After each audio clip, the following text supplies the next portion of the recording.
அதாவது திருச்சிக்கு போனோமா, நம்மளுக்கு வாக்களித்த மக்களுக்கு நன்றி சொல்கிறது தான் ஒரு பண்பாடு. பொதுமக்கள் அனைவரும் இவனை தற்கூரின்னு சொன்னது இது உண்மையான சம்பவம் இது. அவர் வரும்போது என்ன சொல்லிட்டு வந்தார்?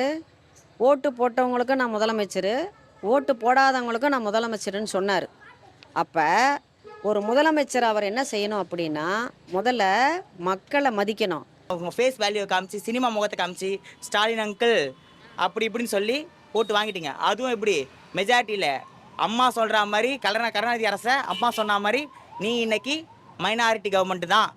தீய சட்டின்றிய தீய சக்தின்றிய நீ என்ன சக்தியாக இருக்கிற? நீ வந்திருக்கிய தலைவர் கஜனா பெட்டியில் பணம் இருக்கான்னா நீ வந்த?